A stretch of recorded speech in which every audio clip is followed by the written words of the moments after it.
আঞ্চলিক সমিতিয়ে আমি যি গ্ৰীষ্মকালীন বিনামূলীয়া শিবিৰ সেই শিবিৰ আমি অনুষ্ঠান আমি হাতত লৈছোঁ আৰু এই অনুষ্ঠানত আমি কম্পিউটাৰৰ যি এথিকেল হেকিঙৰ প্ৰগ্ৰেম লৈছোঁ সেই প্ৰগ্ৰেমত আমাৰ লাহোৱালবাসীৰ যি ছাত্ৰ ছাত্ৰী আছে 18 বছৰৰ পৰা 50 বছৰ বয়সলৈ তেওঁলোকক আমি কম্পিউটাৰৰ যি বেছিক জ্ঞান সেই জ্ঞানসমূহ আমি অধ্যয়নত আমি সহায় কৰিম আৰু সেইসমূহ মই অলপ সামগ্ৰিক পাঠদান কৰি দিবলৈ লৈছোঁ।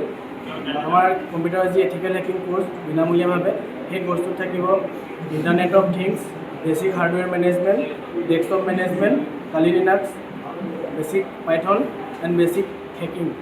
সেই প্ৰগ্ৰেমসমূহত আমাৰ যি অধ্যয়ন আমি আগবঢ়াবলৈ লৈছোঁ এই অনুষ্ঠানত এই প্ৰশিক্ষণত আমি লাহোৱাল অঞ্চলৰ সমূহ ছাত্ৰ ছাত্ৰী আৰু যুৱ সমাজক আমি আগুৱাই আহিবলৈ আমাৰ লগত সহযোগ কৰিবলৈ আমি অনুৰোধ জনালোঁ।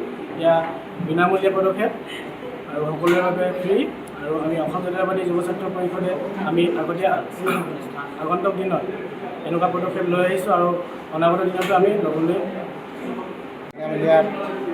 এই প্ৰশিক্ষণত যোগদান কৰিছে।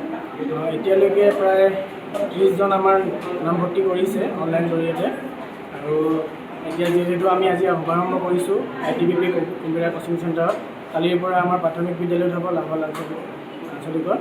আৰু এতিয়ালৈকে ইয়াত দেখিবলৈ পোৱা গৈছে যে প্ৰায় ছাত্ৰ ছাত্ৰীসকল ইচ্ছা কৰিছে, প্ৰায় 50গৰাকী আমি ধৰিছোঁ। সেইটো কিমান তিনি